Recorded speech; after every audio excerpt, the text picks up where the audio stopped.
बड़ी प्यारी भगवान शंकर की कथा सुनते हुए शिव चरित्रों में किस प्रकार भगवान महादेव बार बार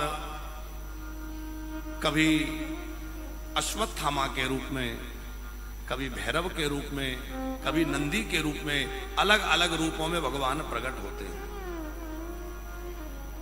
भगवान के अवतार, चाहे भगवान नारायण के अवतार हो, भगवान शिव के अवतार हो, सबके पीछे का प्रयोजन क्या है? सबके पीछे प्रयोजन है भक्तों पर कृपा करना। देखो, अवतार शब्द जो है वो अवतरणिका शब्द से बना है। अवतरणिका कहते हैं सीढ़ी को। संस्कृत के व्याकरण के बड़े अच्छे विद्वान, श्रीमद् भागवत आदि पुराणों के बड़े ही अद्भुत व्याख्याता, हमारे अत्यंत आत्मीय श्रद्धेय श्री परमानंद शास्त्री जी यहाँ विराजमान है। पूज्य मौनी बाबा, पूज्य महाराज श्री जी विराजमान है और पूज्य श्री चौबे जी विराजमान। सभी को सादर प्रणाम है। अवतार शब्द का अर्थ क्या है?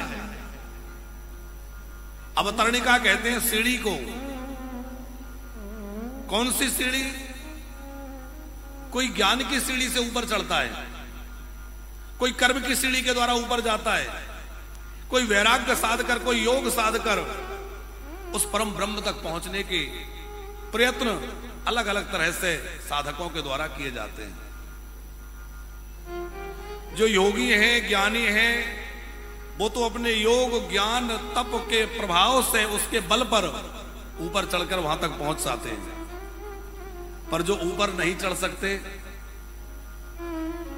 वो कहते हैं प्रभु हमारे अंदर इतना सामर्थ्य नहीं है कि हम ऊपर चढ़ के आ जाएं, आपके पास आ जाएं। हमारे अंदर इतना योग नहीं है, इतना तप नहीं है, इतना ज्ञान नहीं है कि उसके प्रभाव से हम आप तक पहुंच जाएं। हम तो संसार में पड़े सामान्य जीव हैं, आप तक नहीं आ सकते। पर हम आप तक नहीं आ सकते, आप तो हमारे तक आ सकते हैं। सीढ़ी केवल उतरने, सीढ़ी जो है वो केवल चढ़ने के ही काम नहीं आती, बल्कि उतरने के भी काम आती है। तो प्रभु मैं सीढ़ी से चढ़ के ऊपर नहीं आ पा रहा हूं, तो आप नीचे उतर के आ जाइए ना। और जब एक भक्त इस प्रकार रोता है, पुकारता है, तो भगवान कहते हैं चिंता मत करो, मैं आ जाता हूं। और भगवान उतर के नीचे आते हैं, उसी घटना का नाम अवतार है। भगवान नीचे उतर आते हैं। अलग अलग रूपों में भगवान का अवतरण होता है। जिस भक्त ने बुलाया, जैसा समय रहा, जैसी आवश्यकता रही, वैसा रूप बना के भगवान नीचे आ जाते हैं। और सरलता से समझें गुप्ता जी, एक राहगीर जा रहा था, उसने देखा कि कुएं में कोई गिर गया। अब वो कुएं के नजदीक गया तो पता चला एक नहीं, कुएं में दो लोग हैं। पास में गया तो पता चला कि दो लोग तो हैं, पर दो गिरे नहीं है। गिरा तो एक था, दूसरा जो गिरा हुआ था उसको निकालने के लिए उतरा है। बहुत ध्यान से समझिएगा। एक व्यक्ति कुएं में गिर गया और दूसरा कुएं में उतर गया। क्यों? जो गिरा हुआ है उसको निकालने के लिए। जो कुएं में गिर गया है उसको निकालने के लिए अपनी इच्छा से उतरा है। देखने वालों को लग रहा है कुएं में दो हैं, पर एक गिरा है, एक उतरा है। उसी प्रकार ये संसार क्या है? ये भवकूप है। और इस भवकूप में दो है, एक है जीवात्मा और एक है परमात्मा। जीवात्मा कर्म बंधन में पड़ करके इस भवकूप में गिरा है, और परमात्मा स्वतंत्र होकर अपनी इच्छा से इसमें उतरा है। हम गिरे हुओं को निकालने के लिए वो आता है। जो हम पड़े हैं इस भवकूप में, हमें निकाल ले जाएगा। अपनी लीलाओं के द्वारा, अपने गुणों के द्वारा, अपने स्वभाव के द्वारा हम पड़े हुए, गिरे हुए जीवों को निकालने के लिए तो वो आता है। इसलिए बार बार प्रभु अवतार लेते हैं। भगवान महादेव भी बार बार अपने भक्तों के लिए आते हैं। भगवान विश्वंभर, चंद्रमौली, वृषिकेतु महादेव तो सदा निरंतर घुमा करते हैं। क्यों? बोले कहां कौन दीन दुखी मिल जाए, उस दीन दुखी के दुखों का मैं निवारण करूं, उस दीन के दुखों का मैं हरण करूं। आशुतोष नाम है उनका। जो उनकी शरण में आ जाता है, उसके समस्त दुखों का वह भंजन कर देते हैं, समस्त दुखों का नाश कर देते हैं। हम लोग उन महादेव के आश्रय में बैठे हैं जो केवल जल चढ़ाने से प्रसन्न हो जाते हैं, केवल शिव से बोलने से प्रसन्न हो जाते हैं। और इतने अनुराग पूर्वक सब लोग कथा सुन रहे हैं। दूर दराज से गुप्ता जी फोन आ रहे हैं लगातार कार्यालय में। अब हम तो सबसे बात नहीं कर पाते, चैनल के माध्यम से बहुत सारे लोग देख रहे हैं, तो देर रात तक फोन बजते रहते हैं। बोले भोपाल में जो कथा हो रही है बहुत बढ़िया भीड़ भाड़ है, बड़ा सुंदर प्रबंध है। हमने कहा भाई मधुरम ग्रुप की मधुर मधुर व्यवस्था है। और कल तो हमें लोग बता रहे थे कि जितने लोग अंदर हैं उससे थोड़े बहुत कम होंगे, उतने ही बाहर भी बैठे थे। और आज भी संख्या खूब आनंद के साथ विराजे हैं सब लोग। और ठाकुर जी ऐसी कृपा करें कि इसी प्रकार ये मधुरम ग्रुप, आज हम जब भोजन करने विराजे थे और पांचों भैया बाबूजी के सहित और उनके सब बहुएं बच्चे परिवार सेवा में लगे थे, तो देख के मना बड़ा गदगद हो रहा था। सबसे बड़ी संपत्ति क्या है अशोक जी?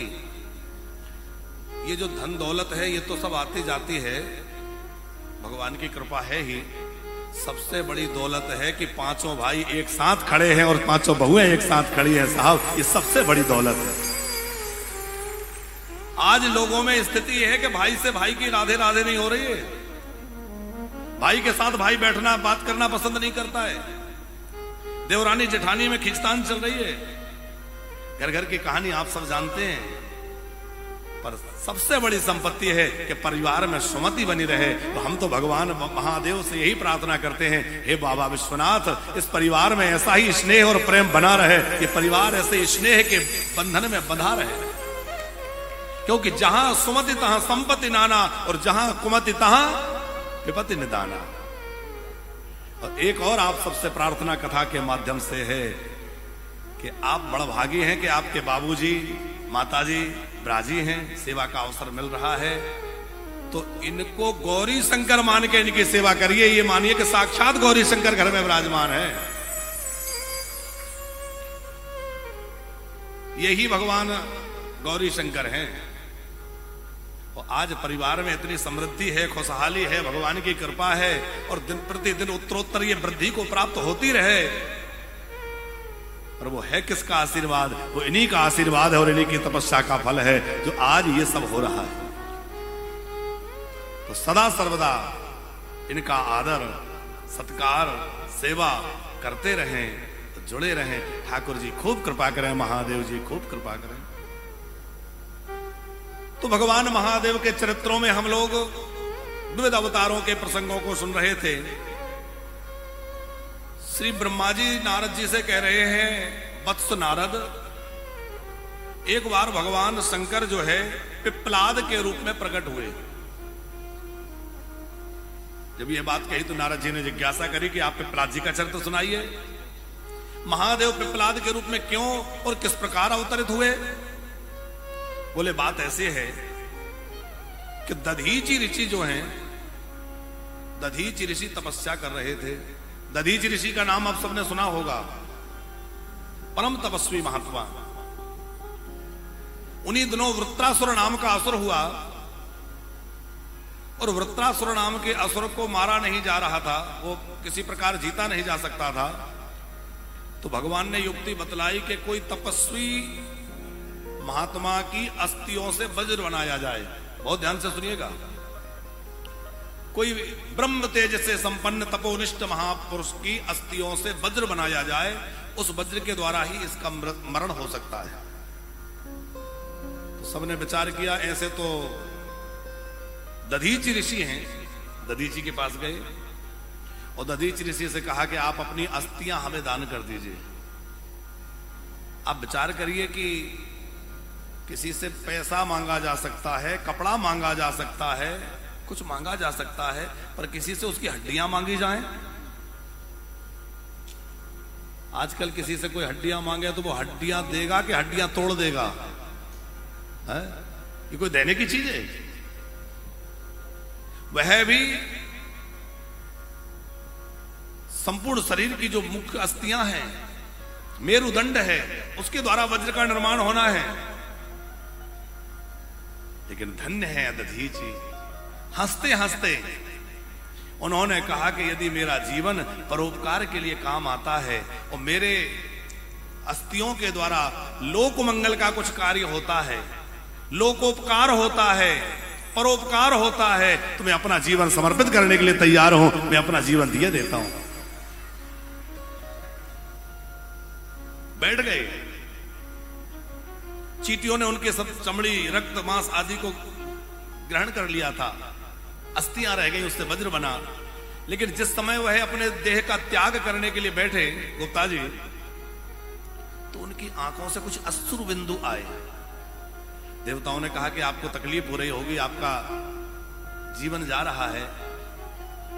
दधीचि बोले, नहीं, मुझे तो बहुत प्रसन्नता है कि मेरा जीवन परोपकार में जा रहा है। मरना तो सबको है साहब, कोई जल्दी मरेगा, कोई थोड़े देर से मरेगा, और जो समाज के लिए कुछ करके जाता है उसको समाज याद रखता है और वो इतिहास में स्मरण किया जाता है। महत्व इस बात का नहीं है कि आप कितने जीते हैं, महत्वपूर्ण यह है कि आप कैसे जीते हैं। आप कितना जी रहे हैं ये महत्वपूर्ण नहीं है, आप कैसे जी रहे हैं, आपके जीवन का लक्ष्य क्या है, आपके जीवन का नजरिया क्या है, तरीका क्या है, वो महत्वपूर्ण है। दधीचि कहते हैं, मुझे जाने की कोई चिंता नहीं है। फिर रोए क्यों? बोले, इसलिए कि मैंने सोचा था कि इसी शरीर से, इन्हीं आंखों से भगवान का दर्शन करूंगा। तो भगवान तो मिले नहीं, दर्शन तो हुआ नहीं, शरीर जा रहा है। भगवान नारायण प्रकट हुए, कहा कि आप चिंता मत करिए, आपको सब कुछ प्राप्त हो गया, मैं तुम्हें दर्शन दे रहा हूं।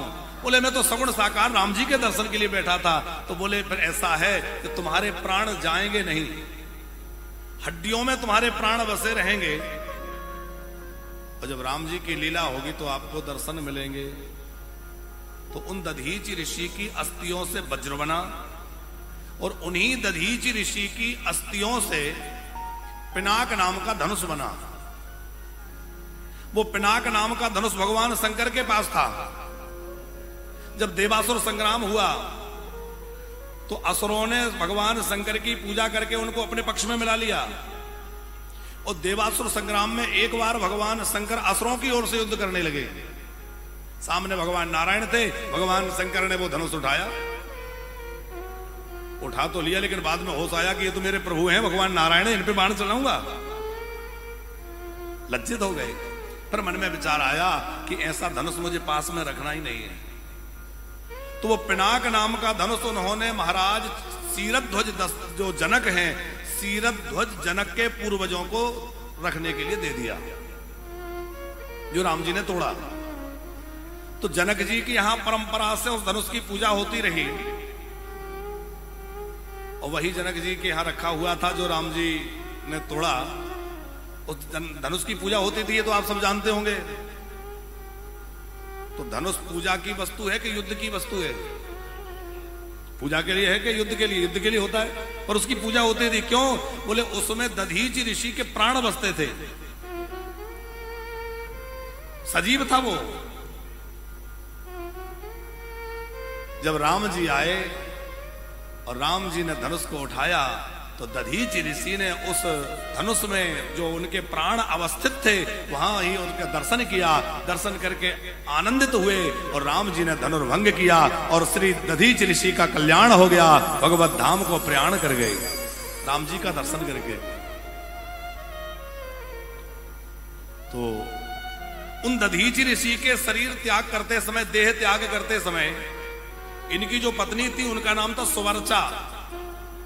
सुवर्चा जो है वो गर्भवती थी, और गर्भवती होने के बावजूद भी जब पति का देह त्याग हुआ तो ये बड़ी दुखी हुई, और इन्हें लगा कि अब तो मैं अपना देह त्याग कर दूं, मैं सती हो जाऊं। सती होने का निश्चय किया तो आकाशवाणी हुई, देवी आप सती मत होइए, क्योंकि आप गर्भवती हैं, आपके गर्भ से एक महान ऋषि का जन्म होगा, इसलिए आप अपने गर्भ की रक्षा के लिए अपने प्राणों को धारण करिए। तब सुवर्चा पति चरणों का स्मरण करते हुए सती नहीं हुई, स्मरण करते हुए समय व्यतीत करती रही। धीरे धीरे समय व्यतीत हुआ और बालक को उन्होंने जन्म दिया। लेकिन वो तो पति के वियोग में दुखी थी, बालक को जन्म देते ही सती हो गई। अब जब वो सती हो गई तो बालक तो अनाथ हो गया, पिताजी पहले चले गए, माताजी जन्म देकर चली गई। तो वो बालक जो है रोने लगा। उस समय ऋषियों ने आकर के उस बालक का जातकर्म संस्कार करवाया, नामकरण संस्कार किया और उनका नाम पिप्पलाद पड़ा, क्योंकि वह बालक बाद में एक पीपल वृक्ष के मूल में रहकर के पला और बड़ा। तो पीपल के मूल में रहने से उस बालक का नाम क्या हुआ? पिप्पलाद। कि दधीचे पिप्पलाद प्रातुर पिलसंतम सुतस्य चतम संस्कृत्य विधिर्वत् सर्वे विष्णुवाद्यास्तुष्टो। भगवान विष्णु भी वहां प्रकट हुए, उन्होंने भी उस बालक के संस्कार संपन्न करवाए। बालक जब थोड़ा बड़ा हुआ तो वो तपस्या के लिए गया, उसने कठोर तपस्या करी। तपस्या करके बाद में जब वह कुछ किशोर अवस्था को हो गया तो कठोर तपस्या में लगा रहा। संतों का धन तो तप है, इसलिए भैया खूब तप, खूब स्मरण करना चाहिए। तप करते करते करते करते इनका शरीर वृद्ध होने लग गया। किशोर अवस्था से तप कर प्रारंभ किया और वृद्ध अवस्था आने लग गई। तो एक बार यह कहीं भ्रमण कर रहे थे, पुष्पभद्रा नाम की नदी पर भ्रमण के लिए वहां कहीं गए, स्नान आदि के लिए। तो वहां उन्होंने राजा अरण्य की पुत्री को देखा। राजा अरण्य की पुत्री है जिनका नाम है पद्मा, जो बहुत सुंदर है, अनुपम सुंदरी है।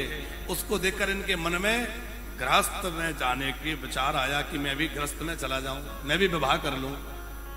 अब पद्मा को देखकर विवाह की इच्छा हुई तो राजा के पास गए, कहा राजन मैं तुम्हारी पुत्री से विवाह करना चाहता हूं।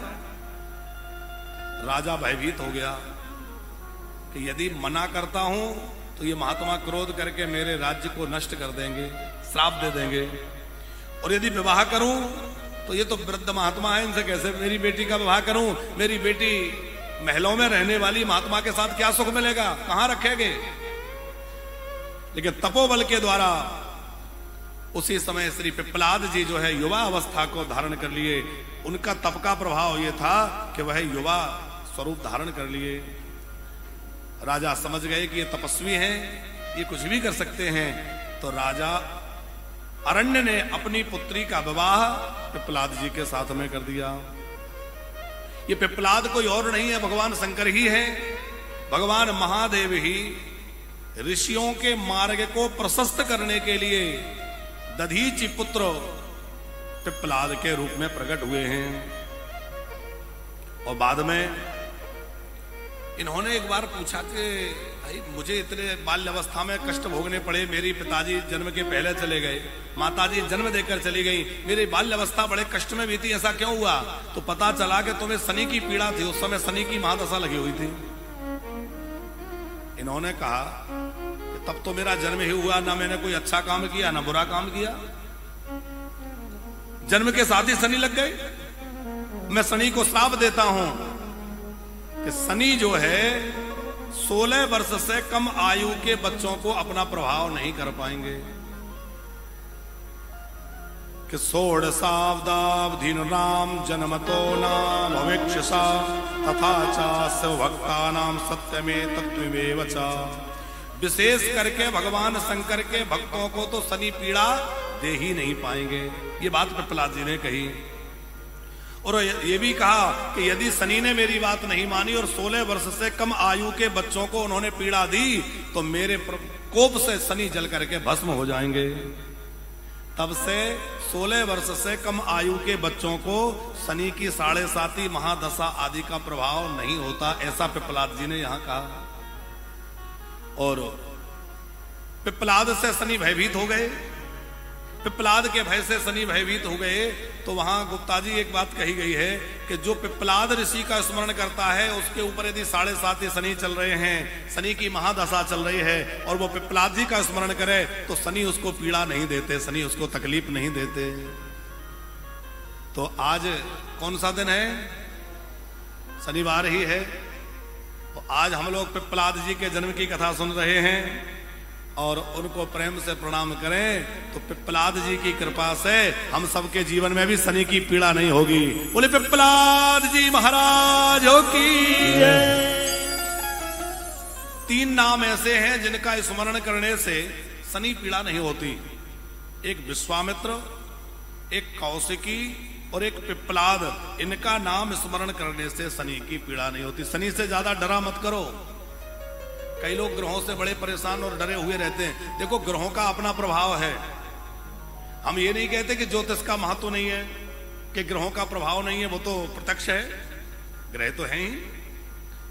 पर 9 ग्रहों से ऊपर है भगवान का अनुग्रह, और जो भगवान के अनुग्रह में जीता है उसको 9 ही ग्रहों से भी डरने की आवश्यकता नहीं है। जो भगवान के शरण में आ जाएगा उसको किसी से भयभीत होने की बात नहीं है।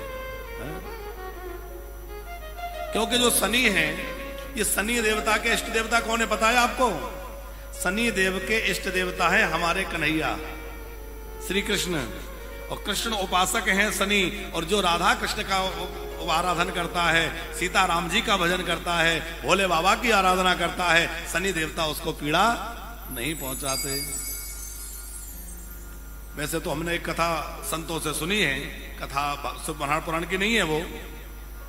गुप्ता जी एक बार शनि देवता भोले बाबा के पास पहुंचे कि बाबा अब मेरा समय आ रहा है, मैं आपको अपने प्रभाव में लूंगा। भोले बाबा ने कहा भाई ऐसी बात है तो हम बचने का प्रयास करते हैं। तो भोले बाबा गुफा में चले गए और अंतर ध्यान हो गए।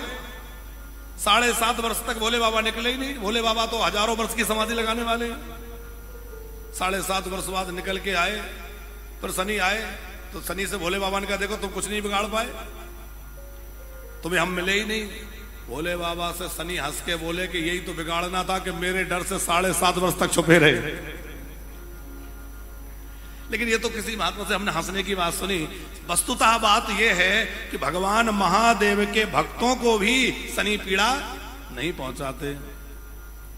देखो 9 ही ग्रह भगवान के ही तो भक्त हैं, भगवान के ही हैं। सूर्य नारायण भगवान का ही स्वरूप है, भगवान के पूर्वज है। दूसरी तरह से देखा जाए तो राम जी के पूर्वज है कि नहीं सूर्य नारायण? शनि देवता ये भी भगवान के पूर्वज हैं, राम जी के पूर्वज हैं, सूर्य पुत्र हैं। मंगल कौन है? आचार्य जी, मंगल जो हैं वो हमारे राम जी के साले साहब हैं, है कि नहीं है? कैसे है? अरे मंगल का जन्म भूमि से हुआ है, भूमि पुत्र है मंगल। और हमारी जानकी जी कहां से जन्म लिए हैं? भूमि से। तो जानकी मैया भी भूमि पुत्र हैं और मंगल भी भूमि पुत्र है। इस नाते से राम जी के साले साहब हो गए। अब जो बहनोई जी से संबंध बना ले, राम जी से संबंध जिसका हो जाए, फिर साले साहब से क्या डर है? इसलिए गोस्वामी जी कहते हैं जानकी नाथ सहाय करें जब, जानकी नाथ सहाय करें जब, कौन बिगाड़ करे नर तेरो, कौन बिगाड़ करे नर तेरो, जानकी नाथ सहाय करें तब, कौन बिगाड़ करे नर तेरो, जानकी नाथ सहाय करे कौन बिगाड़ करे नर तेरो। जब भगवान जानकी नाथ कृपा करें और भगवान का आश्रय प्राप्त हो तो फिर कौन क्या बिगाड़ेगा? सूरज मंगल होम भृगु सुत, बुध अरु गुरु वरदायक तेरो, सूरज मंगल सोम भृगु सुत, बुध और गुरु वरदायक तेरो,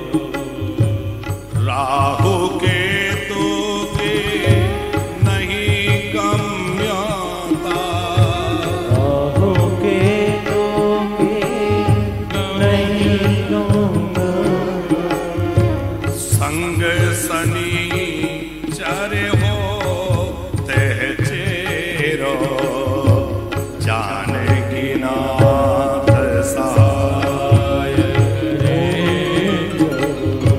कौन बिगाड़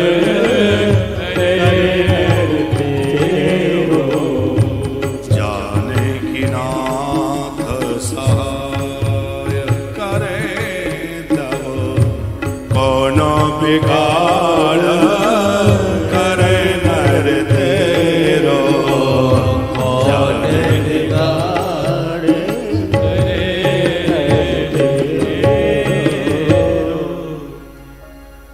अच्छा, शनिवार के दिन पीपल पर जल चढ़ाना बड़ा अच्छा माना जाता है और बहुत लोग शनि देवता से डर के शनिवार के दिन पीपल पर जल चढ़ाने जाते हैं। शनिवार के दिन पीपल पर जल चढ़ाने से शनि देवता तो प्रसन्न होते ही हैं, पर एक और पुराणों की बात है कि जो शनिवार के दिन पीपल के वृक्ष का स्पर्श करता है, प्रणाम करता है और परिक्रमा करता है, उसके घर में स्थिर लक्ष्मी विराजमान रहती है। सदा लक्ष्मी मैया उसके घर में बैठी रहती है। क्यों बैठी रहती है? इसकी एक बड़ी प्यारी कथा है, बहुत ध्यान से आप सुनिएगा। जब लक्ष्मी जी प्रकट हुई तो लक्ष्मी जी के बड़ी बहन भी हैं। लक्ष्मी जी की बड़ी बहन का नाम क्या है? दरिद्रा, अलक्ष्मी, दोनों बहनें प्रकट हुई। तो अब बड़ी बहन का विवाह हो तब तो छोटी का हो, तो दरिद्रता को कोई लेना नहीं चाहता था, कोई उनसे ब्याह करना नहीं चाहता था। अब जब तक बड़ी बहन का ब्याह ना हो तो छोटी का कैसे हो? तो लक्ष्मी जी का विवाह रुका हुआ था। ऐसा पुराणों की कथा, वो समुद्र से प्रकट हुई, जयमाल हुई, वो अलग कथा है, ये अलग कथा है। अब कल्प भेद में अलग कथाएं हैं। तो जब विवाह में विलंब होता देखा तो जनकपुर के हमारे मिथिला के एक संत थे। वो मिथिला के संत ने कहा कि चलो हम लक्ष्मी जी की बड़ी बहन से ब्याह कर लेते हैं ताकि भगवान के विवाह उत्सव के रास्ता खुले। तो वह महात्मा जो मिथिला के थे उन्होंने दरिद्रा से विवाह करना स्वीकार किया। अब जैसे ही उन्होंने अलक्ष्मी से विवाह किया तो वो घर में गई, वहां देखा कि यज्ञ की वेदी बनी है, नित्य संध्योपासना होता है, गौ की सेवा होती है, वेद पाठ होता है। उसने कहा ये सब बंद करो, क्योंकि ये सब जहां होता है वहां मैं रह नहीं सकती। जहां सवेरे लोग जल्दी जग जाते हैं, साफ सफाई करते हैं, घर में पूजा पाठ होती है, यज्ञ हवन होता है, वहां मैं नहीं रह सकती। तो बोले यदि मुझे रखना है तो आपको ऐसी व्यवस्था करनी पड़ेगी कि घर में सकरा पड़ा रहे, गंदा पड़ा रहे, झूठा पड़ा रहे, तो मैं रहूंगी, तो मेरा अच्छा लगेगा। महात्मा ने कहा देवी ऐसा है कि अभी मेरे साथ चलो, घुमा के लाता हूं, बाद में करेंगे। ये पुराणों की कथा है। और महात्मा ले गए और उन्होंने पीपल के वृक्ष के नीचे ले जाकर के उस देवी को बिठा दिया और कहा देवी जी तुम यहीं बैठना और मैं बाद में आऊंगा, तुम्हें ले जाऊंगा। और वो वहीं बैठ गई। महात्मा आए, अपने यज्ञ में लग गए, अपने साधन में लग गए और कहा अब यहीं बिराजो। अब वो थोड़ी दुखी रहती थी। तो भगवान लक्ष्मी जी का विवाह भगवान से हो चुका था। तो लक्ष्मी जी भगवान नारायण के सहित अपनी बड़ी बहन से मिलने के लिए आई। और जब लक्ष्मी जी बड़ी बहन से मिलने के लिए आई तो बड़ी बहन बड़ी प्रसन्न हुई कि देवी आज तुमने मेरे स्मरण कर लिया, तुम आ गई। और भगवान नारायण को भी लेकर आई। अब तुम लोग यहीं रहो, नहीं तो मैं किसके सहारे रहूंगी। तो महात्मा जिस दिन दरिद्रा को पीपल के वृक्ष के नीचे बैठा कर गए थे, उस दिन था रविवार। और भगवान विष्णु लक्ष्मी जी के साथ जिस दिन आए उस दिन था शनिवार। ध्यान से समझिएगा। भगवान विष्णु ने कहा देवी आज से पीपल वृक्ष के रूप में मैं यहीं विराजूंगा।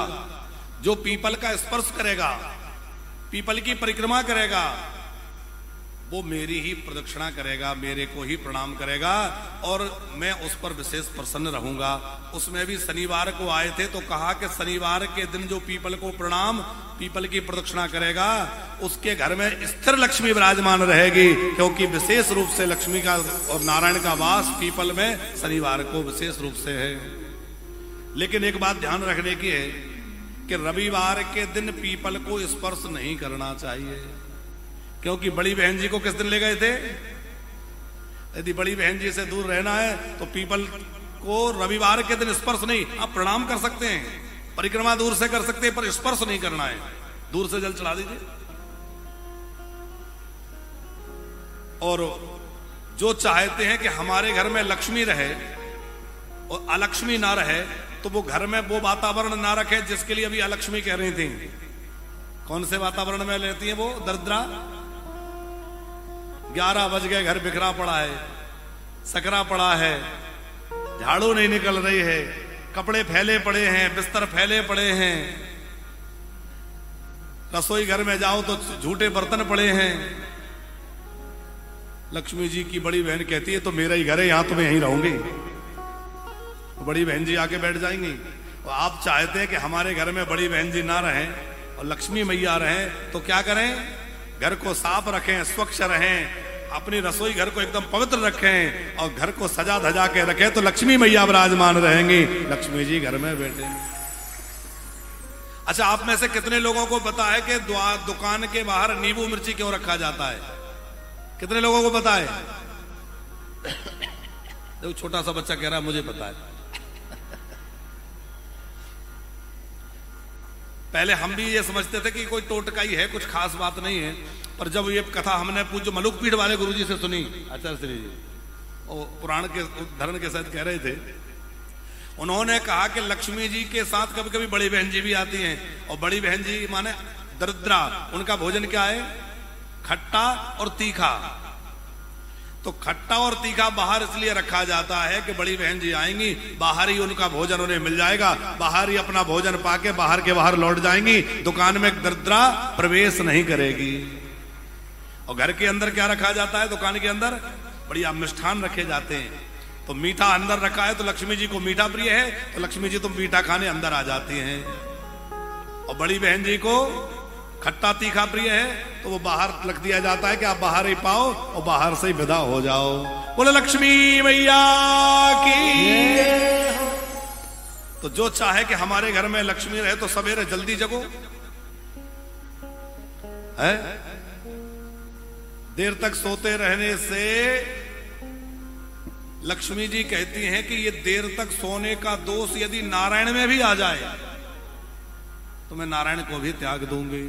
तो भैया जब नारायण को त्याग देंगी तो हम लोगों को क्यों ना त्यागेंगी? इसलिए हम लोग इस बात पर सावधान हो जाएं। अब आजकल तो ऐसी जीवन शैली लोगों की हो गई है कि देर रात तक जगना और देर सवेरे तक सोना। रात को 2-2 बजे तक तो है। एक सज्जन कह रहे थे गुप्ता जी, बोले उस व्यक्ति को खोजो जो ये कहता था कि मोबाइल आने से टाइम बचेगा। मोबाइल आने से टाइम बच रहा है कि पूरा टाइम मोबाइल में बर्बाद हो रहा है? व्यक्ति खा रहा है तो, पूजा में बैठा है तो, कथा में बैठा है तो, जहां बैठा है, गाड़ी में बैठा है, हर जगह उसी में। और अब तो वो एक और कृपा भाई है, कौन सी वो रील वील चल गई है? रील का जमाना है। हम कहते हैं रील के जमाने से रियल जमाने में आ जाओ भैया, तो कल्याण होगा। और हाथ में मोबाइल तो रखते हो, पर हाथ में कभी कभी माला भी रख लिया करो। हाथ में मोबाइल से कल्याण नहीं होगा, हाथ में माला रखने से कल्याण होगा। इसलिए मोबाइल छोड़ के कभी कभी हाथ में माला भी रहनी चाहिए। सवेरे जल्दी जगें, भगवान का पूजन करें, उनके घर में लक्ष्मी जी सदा निवास करती हैं। पिप्पलाद जी की कथा है, पर भगवान शंकर का अश्वत्थामा जी के रूप में अवतार हुआ। ये द्रोणाचार्य जी के पुत्र अश्वत्थामा जो हैं, ये भी भगवान शंकर के ही अवतार हैं। अब समय हो रहा है, इसलिए हम आपको 12 ज्योतिर्लिंग की कथा आज हम सोच रहे हैं समापन है, तो 12 ज्योतिर्लिंग कैसे प्रकट हुए उसकी कथा सुना देवें, ताकि भगवान महादेव की कृपा से हम लोग 12 ज्योतिर्लिंग की कथा श्रावण मास में सुन लें, उसका भी आनंद लें। उसके पहले थोड़ा भगवान को स्मरण करते हुए भोले बाबा को मना लें। और है धन्य तेरी माया जग में,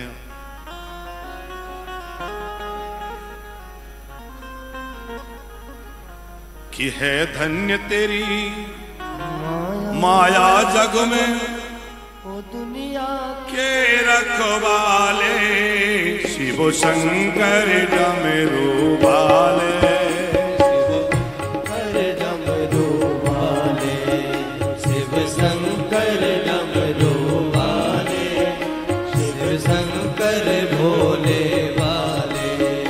है धन्य तेरी माया जग में और दुनिया के रखवाले, शिव शंकर डमरू वाले, शिव शंकर वाले, शिव शंकर डमरू वाले, शिव शंकर भोले। बोल सरसदेव शंकर भगवान की जय हो। और हमारे क्षेत्रीय इस क्षेत्र के पार्षद युवा पार्षद श्री देवांशु कसाना जी, जो कि भोपाल जिला महिला कांग्रेस अध्यक्ष श्रीमती संतोष कसाना जी, आप सभी पधारे हैं, तो आप सबका स्वागत है, मंच पर पधारेंगे। जय हो।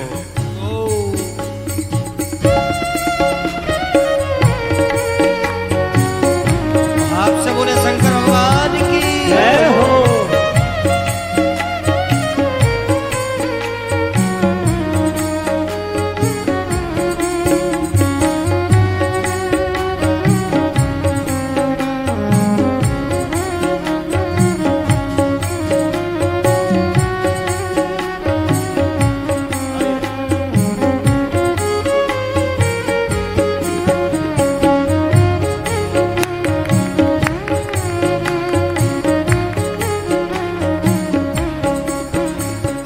धन्य तेरी माया जग में ओ दुनिया के रखवाले, शिव शंकर डमरू वाले, शिव शंकर डमरू वाले, शिव शंकर डमरू वाले, शिव शंकर भोले वाले।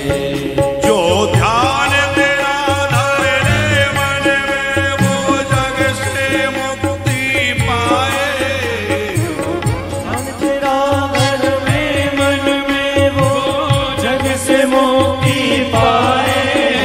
अब सागर से उसकी नैया तो पल में पार लगाए, अब सागर से उसकी नैया तू पल में पार लगाए। मावा पल में पार लगाए। संकट में भक्तों को बढ़ कर तू भोले आप संभाले, शिव शंकर डमरू वाले, शिव शंकर भोले वाले, शिव शंकर डमरू वाले, शिव शंकर भोले वाले। है धन्य तेरी माया जग में ओ दुनिया के रखवाले, शिव शंकर डमरू वाले, शिव शंकर भोले वाले, शिव शंकर डमरू वाले,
क्या कर डाले, शिव शंकर डमरू वाले, शिव शंकर भोले वाले, शिव शंकर डमरू वाले, शिव शंकर भोले वाले।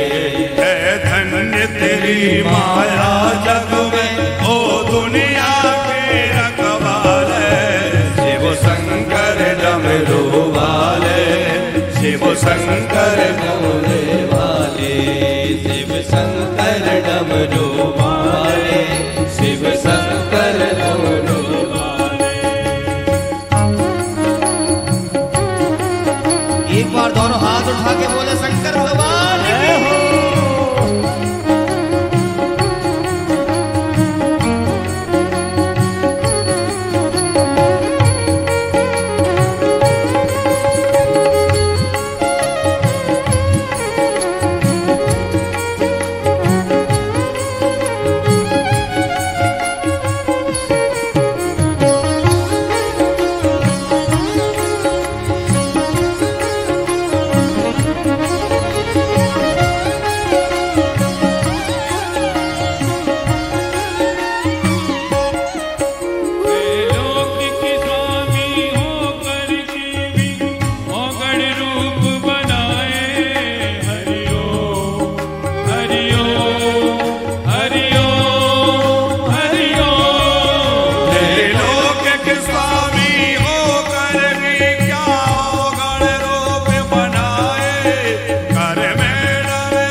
शिव शंकर भोले वाले, है धन्य तेरी माया जग में, ओ दुनिया के रखवाले, शिव शंकर डमरू वाले, शिव शंकर भोले वाले, शिव शंकर डमरू वाले, शिव शंकर भोले वाले।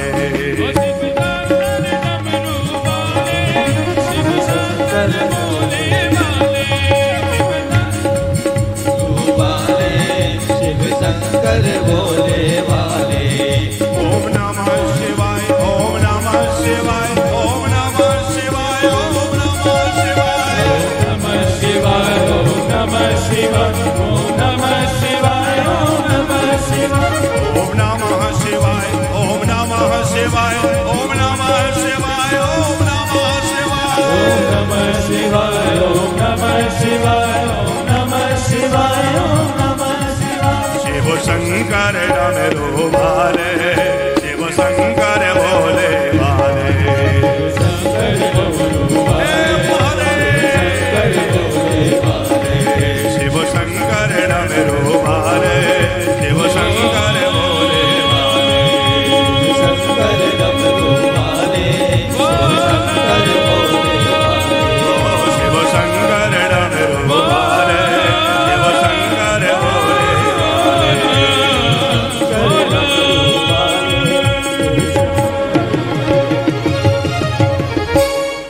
है धन्य तेरी माया जग में, ओ दुनिया के रखवाले, शिव शंकर डमरू वाले, शिव शंकर भोले बोल सत्यदेव शंकर भगवान की जय हो हर हर महादेव। शंभु। अब जो है, जो हमारे द्वादश ज्योतिर्लिंग हैं, उनका प्राकट्य कैसे हुआ, वह पावन कथा है। अभी अभी हमारे मध्य में व्याकरण के बड़े सुप्रसिद्ध व्याख्या, बड़े अच्छे विद्वान, भागवत के अच्छे व्याख्याता आचार्य श्री योगेंद्र शास्त्री जी पधारे हुए हैं। बहुत बहुत स्वागत है, जोरदार तालियों से स्वागत करेंगे। द्वादश ज्योतिर्लिंगों के नाम सबको याद हैं? 12 ज्योतिर्लिंग।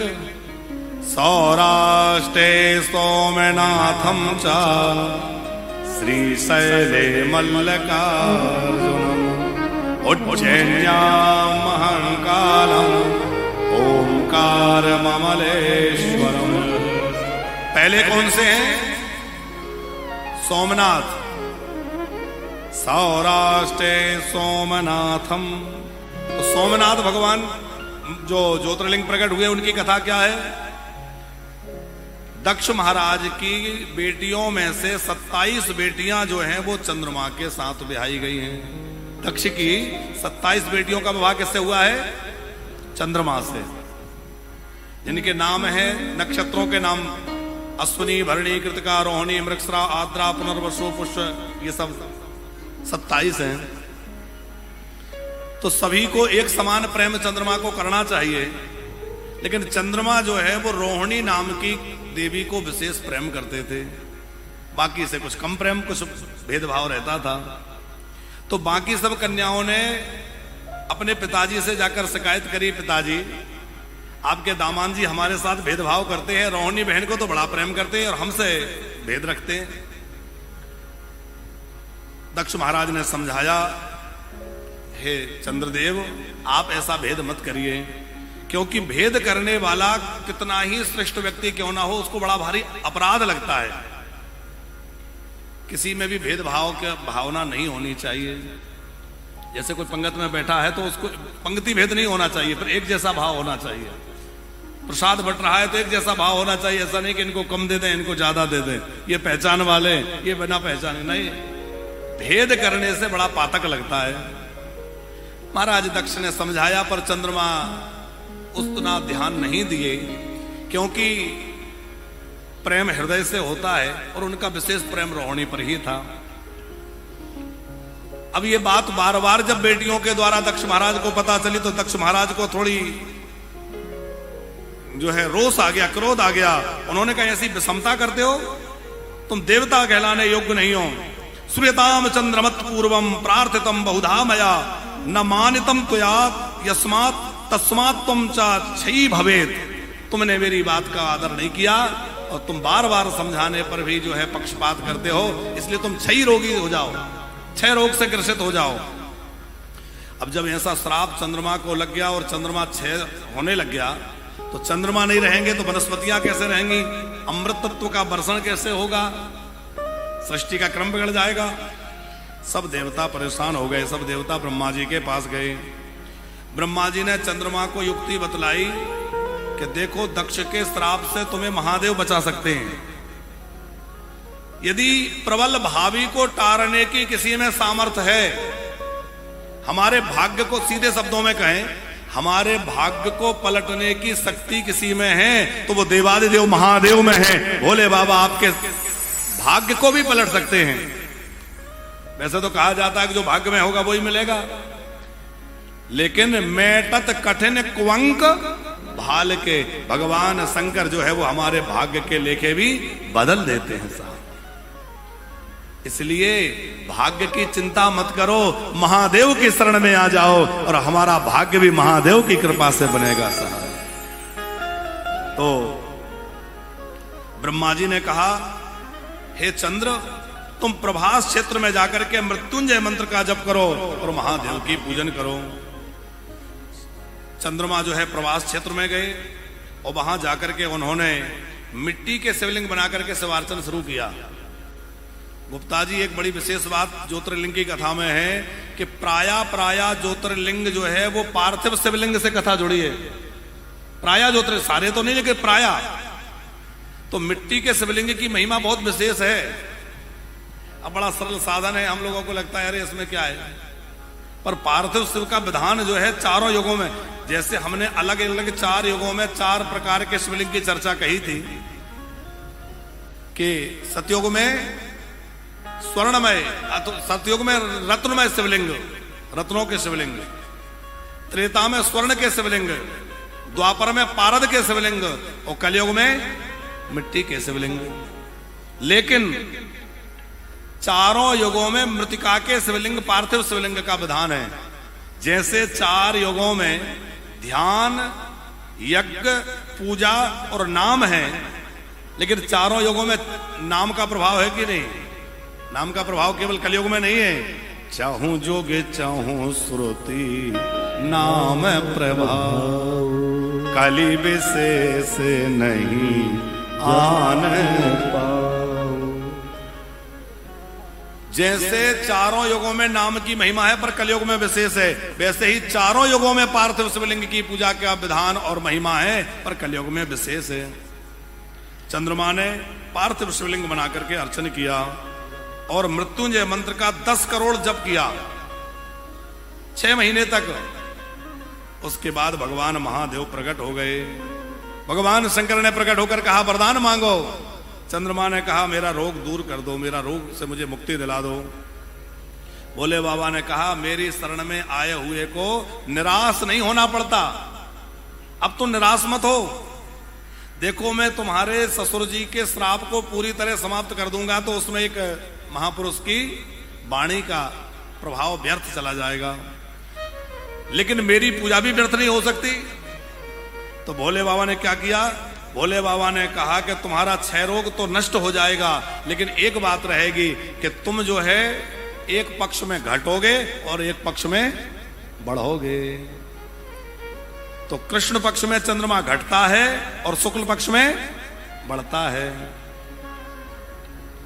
भगवान महादेव बड़े प्रसन्न थे, कहा और कुछ मांगो। तो चंद्र देवता ने कहा कि यदि और कुछ देने की इच्छा है तो आज से आप मेरे नाम से इसी स्थान में प्रतिष्ठित हो जाएं और आपके साथ मेरा नाम जुड़ जाए। भोले बाबा ने कहा बिल्कुल।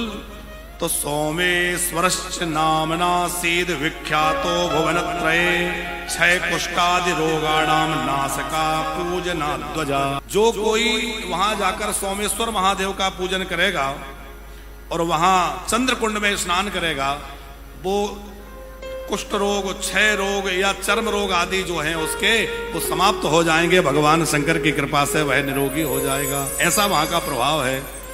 और चंद्र के नाम के साथ भगवान शंकर का नाम जुड़ गया। और क्या नाम हो गया? भगवान शंकर के साथ चंद्रमा का नाम जुड़ गया। और क्या नाम हो गया?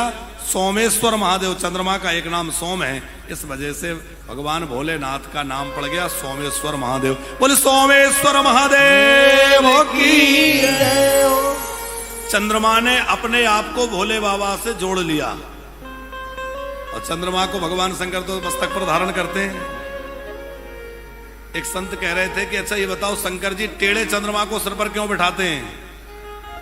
तो दूसरे ने कहा कि भाई शायद इसलिए कि टेढ़े लोगों से सब डरते हैं। जो लोग टेढ़े होते हैं उनसे सब डरते हैं, तो शायद टेढ़े चंद्रमा से भोले बाबा डरते हो। बोले नहीं नहीं, महादेव किसी से क्या डरेंगे? तो बोले इसलिए सिर पे बिठा रखा है टेढ़े चंद्रमा को कि भगवान के नाम से चंद्रमा जुड़े हैं।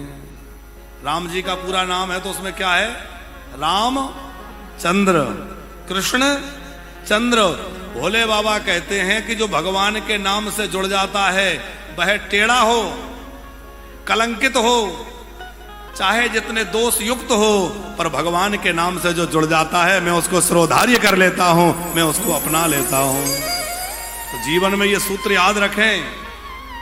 हमारे जीवन में चाहे जितने दोष हैं, दोषों को समाप्त करने का प्रयास तो करते ही रहें, पर नाम से जुड़ जाएं। जो भगवान के नाम से जुड़ जाएगा उसके जीवन में कोई दोष नहीं रह जाएगा।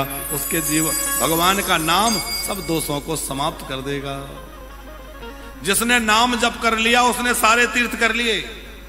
जिसने नाम जप यज्ञ कर लिया उसने सारे यज्ञ कर लिए। नाम की महिमा बहुत पुराणों में प्रसिद्ध है। तो भगवान सोमेश्वर महादेव प्रकट हुए। भगवान मल्लिकार्जुन महादेव सौराष्ट्रे सोमनाथम चा श्रीशैले मल्लिकार्जुनम। मल्लिकार्जुन कैसे प्रकट हुए?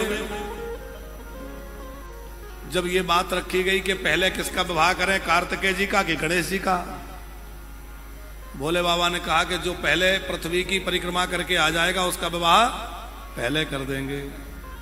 स्वामी कार्तिकेय जी तो जो है अपना मयूर लेकर के और परिक्रमा करने चले गए, और गणेश जी ने सोचा कि चूहे पे बैठकर कब तक यात्रा होगी, माता पिता की ही परिक्रमा कर लें। तो भगवान गणेश ने माता पिता की परिक्रमा कर ली। अब माता पिता की परिक्रमा कर ली तो कहा कि सारी सृष्टि आप में ही है, अच्छा, ये कथा गणेश जी के प्रथम पूज्य के लिए भी ऐसी कही जाती है। वहां ऐसी कथा है कि यहां तो गणेश जी ने माता पिता की परिक्रमा करी है, और जब प्रथम पूज्य की बात आई थी कि प्रथम पूज्य कौन होगा, बोले जो सबसे पहले परिक्रमा करके आएगा वो प्रथम पूज्य बनेगा। उस समय गणेश जी ने माता पिता की परिक्रमा नहीं करी। उस समय गणेश जी ने एक जगह राम नाम लिख करके और उसकी पूजा करके और राम नाम की 4 प्रदक्षिणा कर ली। आप कहेंगे कहां लिखा है? गोस्वामी जी ने संकेत दिया है। गोस्वामी तुलसीदास जी कहते हैं, नाम प्रभाव जाने गणराओ, नाम प्रभाव जाने गणराओ, नाम प्रभाव जाने गणराओ, नाम प्रभाव जाने गणराओ, प्रथम पूजो यही नाम प्रभाव, प्रथम पूजे यही नाम प्रभाव, प्रथम पूजो यही नाम प्रभाव, प्रथम पूजे यही नाम प्रभाव, नाम प्रभाव जाने गणराओ, नाम प्रभाव जाने गणराओ। गणेश जी ने भगवान नाम की महिमा को जाना और भगवान नाम की महिमा का आश्रय क्या लिया कि नाम की ही प्रदक्षिणा कर ली, तो इनको प्रथम पूज्य बना दिया गया। अच्छा, एक और बात, भोले बाबा का पूरा परिवार नाम जापक है आचार्य जी। गणेश जी नाम जापक हैं, इस पंक्ति से स्पष्ट हो रहा है। भोले बाबा तुम्हें पुनि राम राम दिन राते, मोर पुनि राम नाम दिन राती, सादर जपहि अनंग अराते, सादर जपहि अनंग अराती। भोले बाबा भी निरंतर राम राम राम राम जपते हैं। भोले बाबा अपने अंग में भभूति लगाते हैं। भभूत क्यों लगाते हैं, इसके कई शास्त्रों में कारण कहे गए हैं, पर एक बड़ा सरल कारण आपको बतलाएं। सीधी सीधी बात, जब किसी की अंतिम यात्रा निकलती है तो पीछे चलने वाले लोग क्या बोलते हैं? राम नाम। अच्छा, बड़े विचित्र बात यह है कि मरे हुए व्यक्ति को सुना रहे राम नाम सत्य है, और जीते जी ये समझ ले राम नाम सत्य है तो बेड़ा पार हो जाए। है? मरे हुए को बता रहे राम नाम सत्य है। तो एक बार किसी की सब यात्रा निकल रही थी, राम नाम सत्य है, राम नाम सत्य है। भोले बाबा ने सोचा कि ये तो बड़े ज्ञानी लोग हैं, इन सबको ज्ञान हो गया कि राम नाम सत्य है, तो ऐसे जो लोग राम नाम सत्य है का उद्घोष करें, ऐसे लोगों के साथ रहना चाहिए। भोले बाबा अंतर्यामी रूप से उनके साथ हो गए। अब वो जैसे ही चिता पर ले जाकर उसको लिटाया, अच्छा रास्ते में तो सब बोलते हैं, पर चिता पे लिटाने के बाद फिर कोई नहीं बोलता। फिर क्या बोलते हैं? 2 बज गए, दुकान बंद है, कितनी देर लगेगी? आपस में कानाफूसी होती है कि नहीं? अरे हमें वहां जाना था, ये भोले बाबा ने कहा भाई अभी तो सब कह रहे थे राम नाम सत्य है, और अब दुनियादारी की बात है। भोले बाबा समझ गए कि ये जो कुछ चमत्कार था इस मुर्दे में था, इसी के कारण ये सब लोग राम नाम सत्य बोल रहे थे। जैसे ही मुर्दा गया ये सब भूल गए, और तब तक तो वो जल चुका था। देखा कि चिता में धो धो करके वो मुर्दा जल गया। भोले बाबा ने कहा जिसके कारण जगत को ये ज्ञान हो कि राम नाम सत्य है, मैं उसकी भस्म धारण कर लेता हूं। भगवान शंकर ने चिता की भस्म धारण कर ली। तो मैं पुनि राम राम दिन राती, तुम पुनि राम नाम दिन राती, सादर जपहि अनंग अराती, सादर जपहि अनंग अराती। भगवान महादेव निरंतर राम राम राम राम जपते हैं। गणेश जी राम राम जपते हैं, और पार्वती जी क्या जपती हैं? पार्वती जी भी शिव शिव नहीं जपती, क्या जपती हैं? वामदेव जी से पार्वती जी ने वैष्णव दीक्षा ग्रहण कर रखी है और वामदेव जी ने इनको विष्णु सहस्त्रनाम पाठ करने की आज्ञा दी और माता पार्वती नित्य विष्णु सहस्त्रनाम का पाठ करती हैं। अब एक दिन उनका सहस्त्रनाम स्तोत्र पाठ नहीं हो पाया और भोले बाबा ने कहा आओ प्रसादी करें। बोले अभी तो मेरा पाठ पूरा नहीं हुआ। भोले बाबा ने कहा कोई बात नहीं है, हम ऐसी युक्ति बतला देते हैं कि थोड़े से में पाठ हो जाएगा। कैसे? बोले एक बार राम बोल दो तो विष्णु सहस्त्रनाम के पूरे पाठ का फल मिल जाएगा। माता पार्वती तो भोले बाबा की सारी बातों पर भरोसा करती हैं क्योंकि शिव की वाणी तो परम प्रमाण है। जैसे ही भोले बाबा ने कहा तो पार्वती मैया जो है राम राम राम राम जपने लग गई।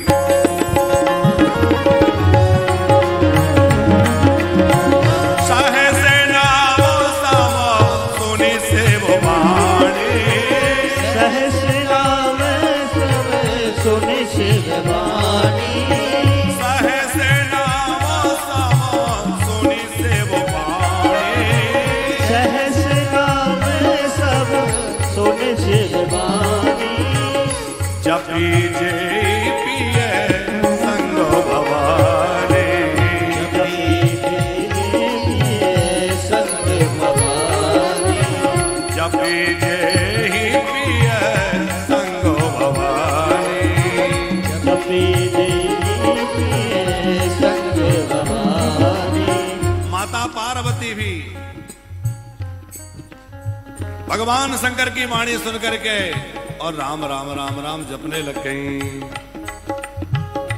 राम रामेति रामेति रमे रामे मनोरमे सहस्रनाम तुल्यम राम नाम वरानने। इसलिए सब लोग क्या गाएं? श्री राम जय राम जय जय राम, श्री राम जय राम जय जय राम, श्री राम जय राम जय जय राम, राम जय राम जय जय राम। भोले बाबा को सबसे प्रिय कुछ है तो क्या है? राम नाम।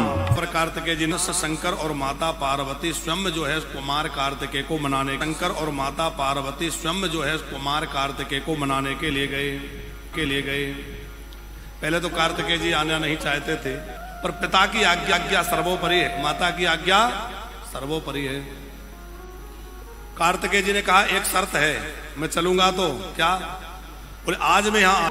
अरे शंकर भोलानाथ है हमारा तुम्हारा, हमारा तुम्हारा।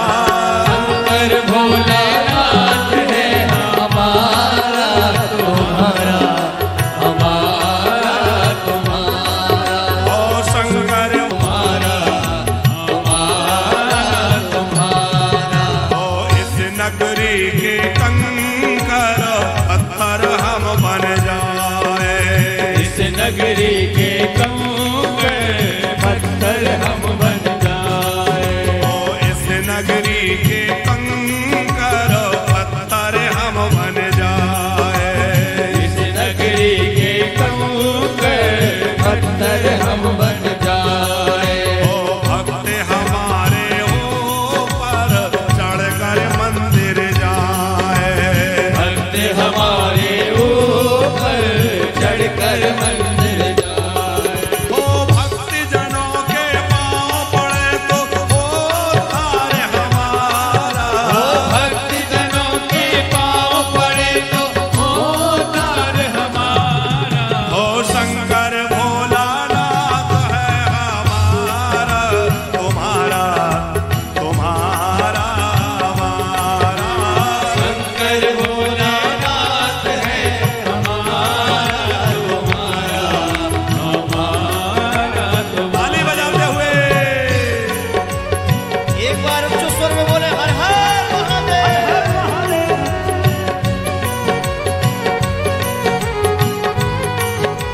एक बार दोनों हाथ उठा के प्रेम से गाइए जय हो।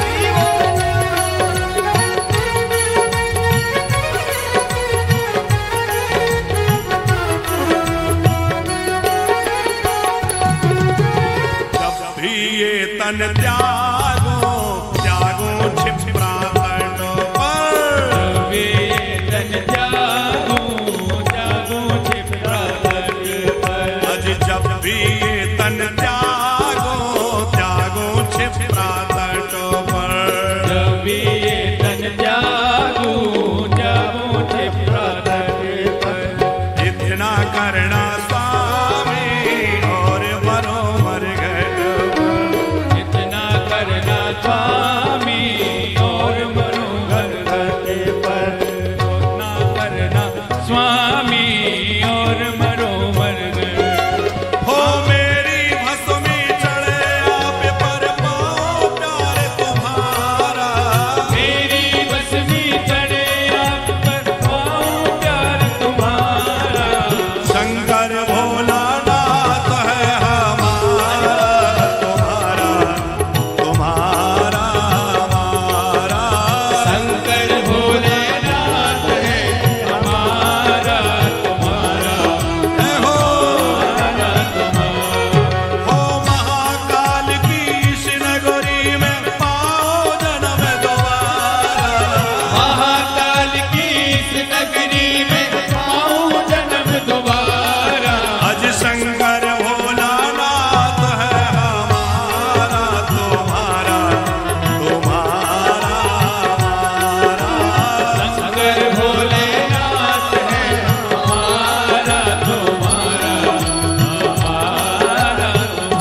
जन्म हो और भोले बाबा के हम भी दीवाने बने कि महाकाल की इस नगरी में पाऊं जन्म दोबारा। महाकाल की इस नगरी जय हो, हाथ उठा के बोलिए दोबारा। अरे शंकर भोलानाथ है हमारा, तुम्हारा तुम्हारा हमारा। शंकर भोलानाथ है हमारा, तुम्हारा